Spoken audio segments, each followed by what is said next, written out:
E o resultado foi horrível. Qual que é a chance dele só botar o rabinho entre as pernas e voltar pra Rússia e esquecer a Ucrânia? Zero? Olha, como o Rini falou agora, a gente não está mais falando de uma retirada como a União Soviética que se retirou no final dos anos 80 do Afeganistão. Aquilo foi uma guerra interessante porque a União Soviética também nunca declarou uma guerra. No fundo, entrou no Afeganistão para sustentar um governo comunista da época que não tinha apoio no interior.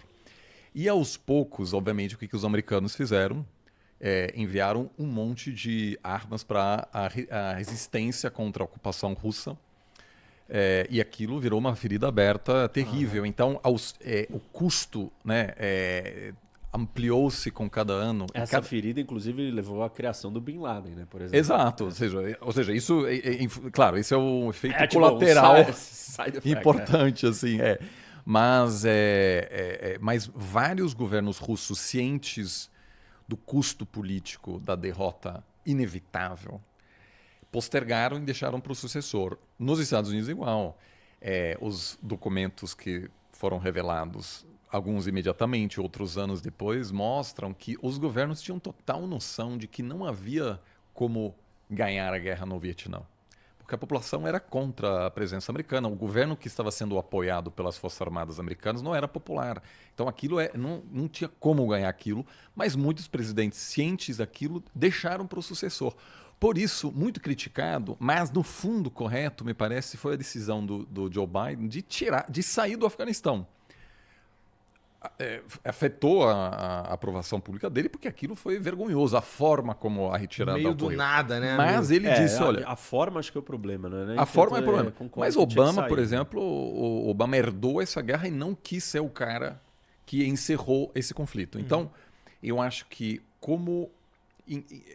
eu acho que com mudanças de governo é até mais fácil, porque se a Rússia fosse um país democrático, o sucessor do Putin poderia dizer, olha, essa guerra não é minha, isso aqui não vai funcionar mais, verdade, vamos sair. Só que essa é a guerra do Vladimir Putin. Então, ele dizer, cara, eu errei, é complicado agora porque é um sistema tão concentrado, com todo o poder está nas mãos dele, que é difícil agora dizer, então, na verdade é culpa do ministro da Defesa, é culpa dos generais.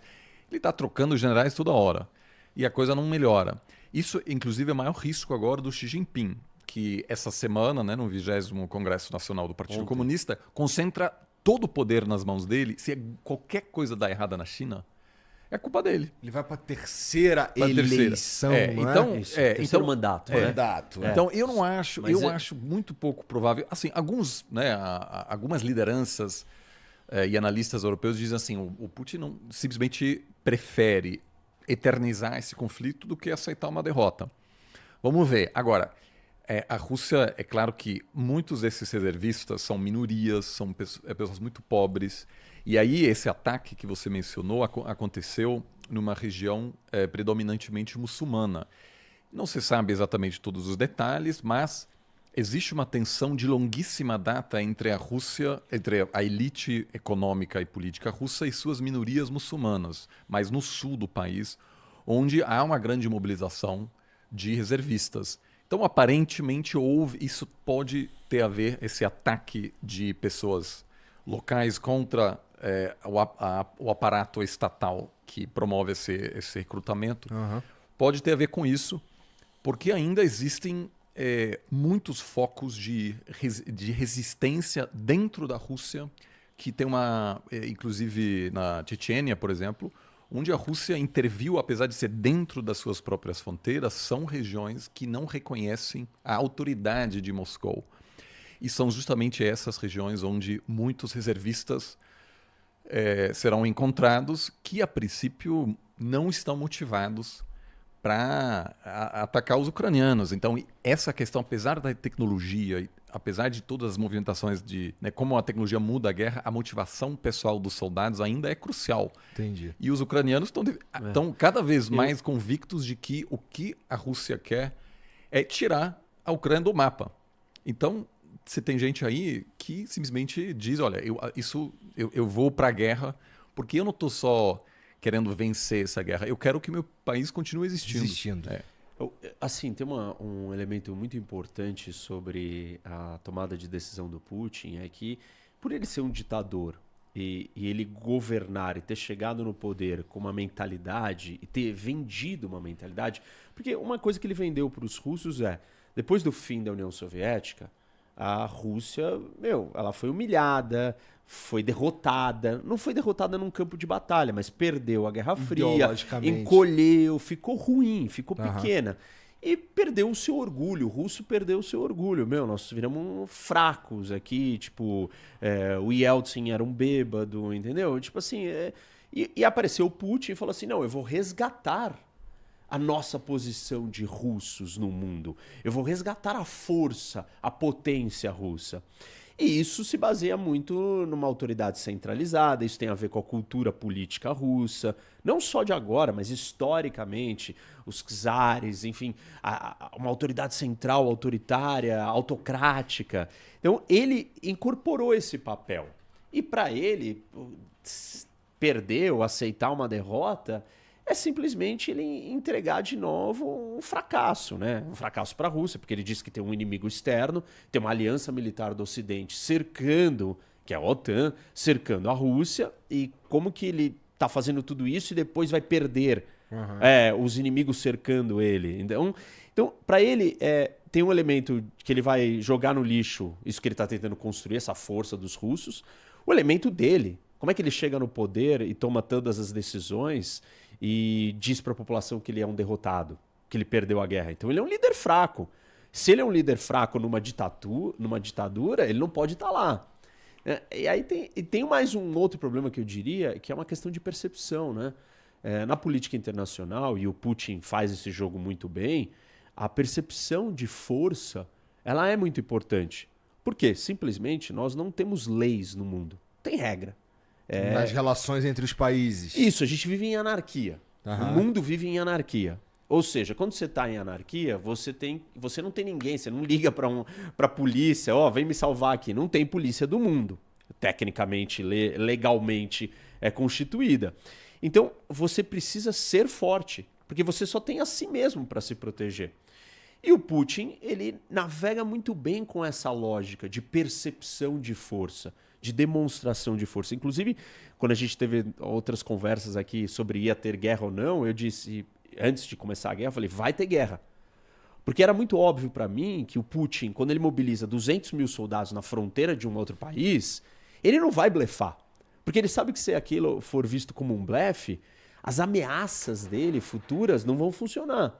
E na política internacional, percepção, demonstração de força, capacidade de ameaçar e você ser levado a sério é extremamente importante num ambiente anárquico, que é cada um por si, salve-se quem puder.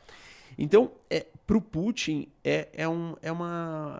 assim, ele assumir um fracasso em todos os sentidos.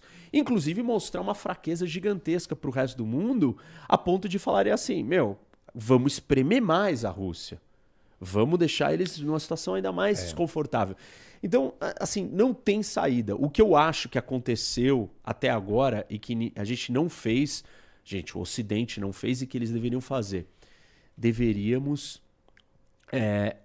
incentivar a Ucrânia a ganhar a guerra. Isso não foi feito. Até o momento, tudo que aconteceu a Ucrânia não pode perder ou a Rússia não pode vencer. Mas nunca ninguém virou e falou assim, Ucrânia, vai lá e expulsa os russos até o final. Tira eles do seu território. Isso não foi feito por uma série de razões. Vamos elaborar isso mais ao longo da conversa. Aí esse arrombado estoura ali uma bomba atômica. Então, essa é uma das preocupações. Por isso que não foi feito isso. Só que, conforme o conflito vai avançando, a Rússia só vai recuando e só vai perdendo território, soldado, equipamento. E está cada vez numa situação mais difícil. Então, talvez seja melhor, de uma vez por todas, o Ocidente dar um empurrão a mais para a Ucrânia para ela ir lá e acabar com o conflito. Porque assim, a ideia de que o Putin pode usar uma bomba atômica porque ele está acuado, ela funciona hoje. Hoje, mais do que nunca, desde o início do conflito, e eu tenho dito isso, não sei nem qual a sua opinião sobre isso, Oliver, mas eu acho que nós estamos mais perto do uso de uma bomba atômica do que das ameaças na primeira semana da guerra. O Putin fez umas ameaças. Sim. Ou seja, quanto mais o conflito se estende e mais a Rússia vai demonstrando o seu fracasso militar, a sua incapacidade de vencer um oponente menor, pior, mais próximo nós estamos do uso da bomba. Talvez seja melhor, de uma vez por todas, a Rússia ser derrotada na guerra da Ucrânia. Isso vai causar uma instabilidade interna que o Putin pode até cair. E aí não vai dar tempo dele usar uma bomba atômica. Agora, a extensão do conflito, o Putin está se preparando. Então, algumas dessas lógicas que eu coloquei aqui de preparação do Putin são preparações para ele justificar o uso de uma bomba atômica. Anexar os territórios do leste da Ucrânia e dizer que é território russo justifica a doutrina militar nuclear russa, que fala, se a Rússia for atacada no seu território, ela pode usar uma bomba atômica. Que arrombado, né, Percebe? cara? Então, assim, o cara já está se preparando para isso. Talvez seja melhor a gente encurtar esse problema e pegar ele de surpresa e perdeu. E aí vai ter uma instabilidade interna e ele pode até cair. Eu só queria mencionar, o Putin, no fundo, a promessa de reestabelecer a glória do passado, a nostalgia por um momento que era supostamente melhor, é hoje a marca registrada de muitas lideranças. Muitas delas são populistas, nacionalistas, com algumas ambições autoritárias, que prometem desfazer algum momento de humilhação nacional. E muitos países passaram por esse processo. A gente vê hoje na Hungria, quando você vai na Hungria, muitos carros têm um adesivo de uma Hungria que é maior do que era hoje, porque a Hungria em algum momento perdeu parte do seu território, um tratado de paz, e aquilo hoje é questionado. Então, muitas pessoas dizem a Hungria precisa ver uma grande potência de novo. Nos Estados Unidos, né, o ex-presidente Trump disse, olha, a gente precisa make America great again, ou seja, voltar a ser grande, ou seja, supostamente algum passado glorioso que era melhor. Nostálgico. Né?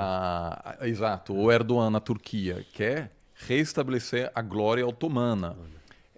Então, em muitos países... Porra, se todo mundo conseguir, Exato, fudeu, né? Não dá. Então, poucos países conseguiram virar a página e dizer nós éramos grande potência, mas não todo mundo pode ser a grande potência. A Alemanha, por exemplo... É isso que eu ia dizer. Acho que a Alemanha é um bom exemplo disso. Né, teve ambições globais, regionais. Queria conquistar a Eurásia. Atacou todos, porque a Alemanha queria se situar como principal potência da Eurásia. E não há dúvida que se a Alemanha tivesse vencido a Rússia, a Inglaterra e a França, o próximo alvo era os Estados Unidos. Ou seja, completamente assim, um plano de dominação global, como muitas outras potências já tiveram. A Alemanha perdeu a guerra e conformou-se com uma nova realidade, que é que a Alemanha não tem mais ambições de ser uma grande potência. A Alemanha hoje é uma potência econômica, mas não possui voz como uma grande potência geopolítica. Né? A França, a Inglaterra são países com mais peso militar hoje e, a princípio, até hoje, pelo menos, não existe mais essa vontade de voltar para um... Então, assim, o Putin é muito bom nisso, porque é difícil para uma sociedade passar por um processo de colapso e dizer, tá tudo bem, vamos seguir em frente, vamos desistir dos nossos grandes sonhos assim, de ser mundialmente admirado pela nossa capacidade militar, etc. O Putin ele é majoritariamente admirado pelos russos mais velhos, não é? Olha, eu não sei, assim, eu diria, dos meus amigos russos da minha idade, eu não acho que... Eu não diria que eles, assim, são contra o Putin. Eu acho que não. Eu acho que não, assim. Mas só para dizer, assim, esse espírito de querer voltar a um passado glorioso, você tem muito na China, onde a China não se considera uma potência emergente, é uma potência reemergente que quer encerrar um período de humilhação, que inclusive a década das guerras do ópio até a fundação da China de hoje, na China é considerado como o século da humilhação. E a China quer voltar ao que era antes, que é a maior potência do mundo. O Japão, né? Poucas pessoas falam disso, mas rola quando você acompanha o debate público japonês, tem umas coisas que não houve uma aceitação de que o grande plano de expansão imperialista japonês fracassou e já era, vamos virar a página. Ou seja, ainda existe isso em muitos países e a gente só consegue manter a paz se essas sociedades todas conseguem, de alguma maneira ou outra, se conter, porque se todo mundo atua, né, e diz, olha, vamos querer aumentar nosso espaço de influência, aí você está tendo esse tipo de cenário agora que você tem na Rússia. Então, sabe uma coisa que